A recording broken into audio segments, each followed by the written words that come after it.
ഒരു ഭർത്താവിൽ നിന്നൊരു ഭാര്യ പ്രതീക്ഷിക്കുന്നത് എന്തായിരിക്കും? തിരിച്ചും അങ്ങനെ തന്നെ. എന്നാലും ഒരു ഭർത്താവിൽ നിന്നും ഭാര്യ എന്തായിരിക്കും പ്രതീക്ഷിക്കുക?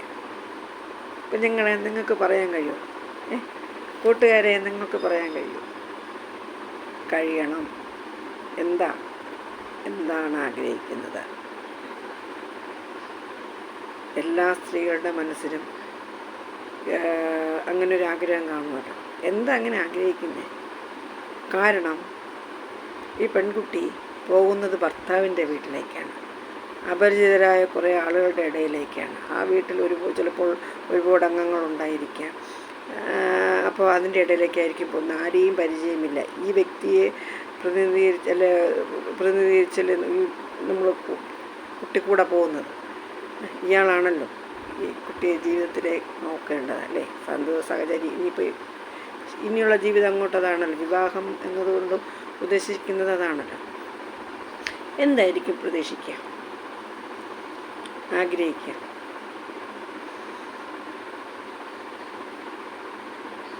ഒരു ജോലി വേണം, സ്ഥിരമായി ഒരു വരുമാനം ഉണ്ടായിരിക്കണം. വിദ്യാഭ്യാസ യോഗ്യതയൊന്നും വലിയ ഇതായിട്ട് എടുക്കരുത്. സ്ഥിരമായ ഒരു സ്ഥിര വരുമാനം ഉണ്ടായിരിക്കണം. പിന്നെ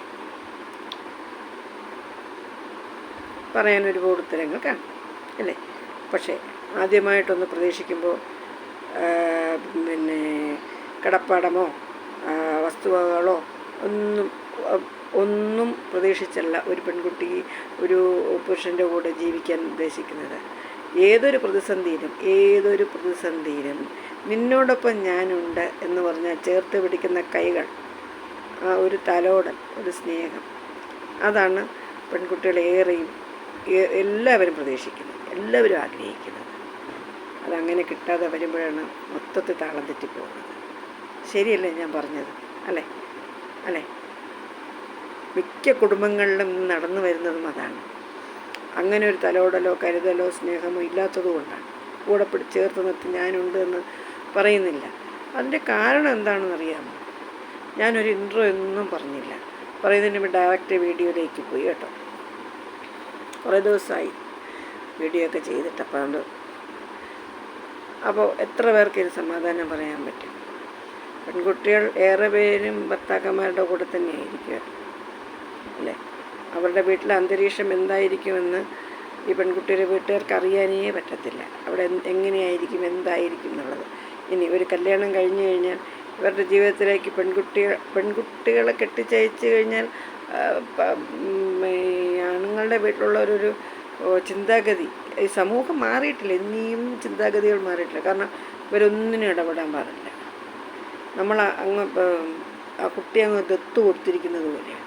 അവർക്ക് എന്തും ചെയ്യാം, എന്തും പറയാം എന്നുള്ള ഒരു മനോഭാവമാണ് എല്ലാ ആൺകുട്ടികളുടെയും വീട്ടുകാർക്ക്. മിക്കയിടത്തും അച്ഛനില്ലാത്തടത്ത് അമ്മയ്ക്കായിരിക്കും, അച്ഛനുള്ളിടത്ത് അച്ഛനായിരിക്കും. പ്രശ്നങ്ങൾ തുടങ്ങുന്നതും അവിടെ നിന്നായിരിക്കും.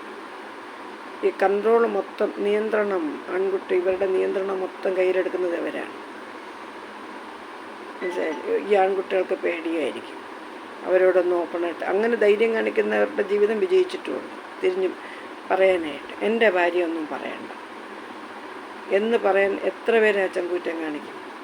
ആരും കാണിക്കത്തില്ല, ഒരുത്തനും കാണിക്കത്തില്ല. ഇന്നലെ എൻ്റെ ജീവിതത്തിൽ കൂടിയവളെ അല്ല, അവർക്ക് പ്രധാന അവരുടെ വീട്ടുകാരെ തന്നെയാണ്, അല്ലേ? ശരിയല്ലേ? അപ്പോൾ ഇനിയെങ്കിലും ഒന്ന് മാറി ചിന്തിക്കും. നിങ്ങൾ ഈ തരത്തിലൊന്നും ജീവിതം മുന്നോട്ട് കൊണ്ടുപോയി നോക്കൂ. ഭാര്യമാരെ സ്നേഹിക്കുക, ഒന്ന് കൂടെ പിടിച്ച് നിർത്തും. നിന്നെ ആരും ഒന്നും പറയാൻ ഞാൻ സമ്മതിക്കത്തില്ല, എൻ്റെ വീട്ടുകാർ നിന്നെ ഒന്നും പറയാൻ ഞാൻ സമ്മതിക്കത്തില്ല എന്ന് അവളെ ചേർത്ത് നിർത്തി പറയുക. ഒന്ന് സ്നേഹത്തോടെ തലോടുക, സ്നേഹത്തോടെ സംസാരിക്കുക, ഒപ്പം കൂടെ സമയം കണ്ടെത്തുക. മറ്റുള്ളതൊക്കെ പിന്നെ ഉണ്ടാവും. മറ്റ് ധനവും വീടും കാറും ബംഗ്ലാവും ഒക്കെ ഉണ്ടാക്കിക്കൊണ്ട് വരുമ്പോഴേ ജീവിതം അതിൻ്റെ വഴിക്ക് പോവും. അതിൽ കൈയിട്ട് വരാനേ ബന്ധങ്ങളെല്ലാം പുറകെ വരും. അപ്പം നിങ്ങളുടെ ജീവിതം കൈവിട്ടു പോകും. അപ്പോൾ ഇനിയെങ്കിലും ഒന്ന് അറിഞ്ഞ് ചിന്തിക്കുമല്ലോ അല്ലേ? ചിന്തിക്കുമെന്ന പ്രതീക്ഷയോടെ ആണ് ഞാൻ ഈ വീഡിയോ ഇടുന്നത്. അപ്പോഴേ എനിക്കൊന്ന് അത്യാവശ്യമായിട്ടൊന്ന് പുറത്ത് പോകണം. പോയിട്ട് വരുന്നതിൽ ഞാൻ ഇട്ട വീഡിയോ കണ്ടുകൊണ്ടിരിക്കും കേട്ടോ. നിങ്ങൾക്ക് ഇഷ്ടപ്പെടുമായിരിക്കാം, ഇല്ലായിരിക്കാം. എന്നിരുന്നാലും ഒന്ന് സബ്സ്ക്രൈബ് ചെയ്തെന്ന് വെച്ച് കുഴപ്പമൊന്നും വരാമുണ്ടല്ലോ, ഉണ്ടോ? ഇല്ലല്ലോ അല്ലേ? ഇതുപോലെയുള്ള വീഡിയോ ഞാൻ ഇത് ലോങ്ങായിട്ട് എടുക്കണമെന്ന് വിചാരിച്ചതാണ്, നടന്നില്ല കേട്ടോ. എന്തായാലും ഞാൻ ഇതിലേക്ക് ഇട്ടിട്ട് ഞാൻ പോട്ടെ. അപ്പോൾ ഒന്ന് മാറി ചിന്തിക്കും കേട്ടോ. ശുഭദിനം.